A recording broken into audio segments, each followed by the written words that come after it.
Hi എല്ലാവരും happy അല്ലേ? അപ്പോൾ ഈ വീഡിയോ കാണുന്നവർക്കൊന്ന് സബ്സ്ക്രൈബ് ഒക്കെ ചെയ്തിട്ട് പോകണം കേട്ടോ. എല്ലാവരും പല പ്ലാനിങ്ങിലായിരിക്കും എന്ന് എനിക്കറിയാം. കുറേ പേര് കല്യാണങ്ങൾക്ക് പോകാനും കുറേ പേര് ഫ്രണ്ട്സായിട്ട് ടൂർ പോകാനും പുറത്ത് പോയി ഫുഡ് കഴിക്കാനൊക്കെ പ്ലാനിങ്ങിലായിരിക്കും എന്ന് എനിക്കറിയാം. അപ്പോൾ ഞങ്ങളുടെ പ്ലാനിങ് എന്ന് പറയുന്നത് ഇന്ന് ഞാനും ചേട്ടനും കൂടെ ആയിട്ട് അടുക്കളയിലോട്ട് കയറാൻ പോണത്. ഒരാഴ്ചയായിട്ട് നിങ്ങൾ എൻ്റെ മുഖം തന്നെയല്ലേ കണ്ടുകൊണ്ടിരിക്കുന്നത്. അപ്പോൾ ഒരു വെറൈറ്റിക്ക് വേണ്ടിയിട്ട് ഞാൻ ചേട്ടനെ കൂടി വിളിച്ചിട്ടുണ്ട് കേട്ടോ. അങ്ങനെയല്ല, മിക്ക ഞായറാഴ്ചകളും ഇങ്ങനെയാണ് കേട്ടോ. ഞങ്ങൾ രണ്ടുപേരുടെയാണ് ഫുഡൊക്കെ ഉണ്ടാക്കുന്നത്. ഞായറാഴ്ച എന്ന് പറയുമ്പോൾ തന്നെ എനിക്ക് ഭയങ്കര ഹാപ്പിയുള്ള ഒരു ദിവസം കേട്ടോ. കാരണം ഈ ഒരാഴ്ച നമ്മൾ കിടന്നുകൊണ്ട് മക്കളെ നോക്കി വീട്ടുപണി എടുത്തൊക്കെ വരുമ്പോഴേക്കും നമ്മൾ ആകെ എന്താ പറയുക, ഒരാഴ്ചയിൽ ലാസ്റ്റ് ആകുമ്പോഴേക്കും നമ്മൾ ആകെ ചീഞ്ഞ അവസ്ഥയാവും. അപ്പോൾ ഈ ഒരു ദിവസം നമുക്ക് നമ്മുടെ കൂടെ ഭർത്താക്കന്മാരുണ്ടാവണത്, നമ്മുടെ ഹെൽപ്പ് ചെയ്യാൻ ആരെങ്കിലുമൊക്കെ ഉണ്ടാവണത് നമുക്ക് ഭയങ്കര ഒരു സന്തോഷം തന്നെയാണല്ലേ. മക്കളെ നോക്കാനൊക്കെ ഒരാളുള്ളത് നമുക്ക് ഭയങ്കര സന്തോഷം തന്നെ. അപ്പോൾ നമുക്ക് പണിയെടുക്കാനുള്ള എനർജി കൂടും. അപ്പോൾ ഇന്ന് ഞാൻ എന്താ സംഭവം ഉണ്ടാക്കണേ ഞാൻ പറയുന്നില്ല. ഇത് ചെയ്യേണ്ട ഒരു സ്പെഷ്യൽ സാധനമാണ്, അത് മാത്രമേ ഞാൻ പറയുന്നുള്ളൂ കേട്ടോ.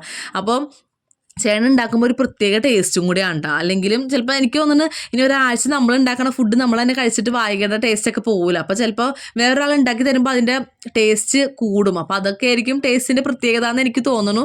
പിന്നെ അത് മാത്രമല്ല, ചേട്ടൻ പറഞ്ഞത് നമുക്കൊരു മാങ്ങക്കറിയും കൂടി ഉണ്ടാക്കിയാലോ. അപ്പോൾ വേഗം പോയി മാങ്ങയൊക്കെ മേടിച്ചുകൊണ്ടൊന്ന് ഞാൻ എന്നാലാവുന്ന വിധം ഞാൻ യൂട്യൂബിലൊക്കെ നോക്കി ഒരു അങ്കമാലി മാങ്ങക്കറി എന്നൊക്കെ പറഞ്ഞുകൊണ്ട് അടിച്ചൊക്കെ നോക്കിയപ്പോൾ സെറ്റാക്കിയിട്ടുണ്ട്. ഇനി അങ്കമാലി ആയോ എന്തായോ എന്നുള്ളത് ഇനി കഴിച്ച് നോക്കിയാലേ പറയാൻ പറ്റുള്ളൂ കേട്ടോ. അപ്പോൾ അത് ചേട്ടൻ്റെ കറിയൊക്കെ നല്ല അടിപൊളി സെറ്റായിട്ടുണ്ട്. എനിക്ക് കഴിച്ച് നോക്കിയിട്ട് ബാക്കി പറയാം. അപ്പോൾ ഇന്ന് ഇത്രേ ഉള്ളൂ. എല്ലാവർക്കും നല്ല അടിപൊളി സൺഡേ നേരുന്നു. ബൈ.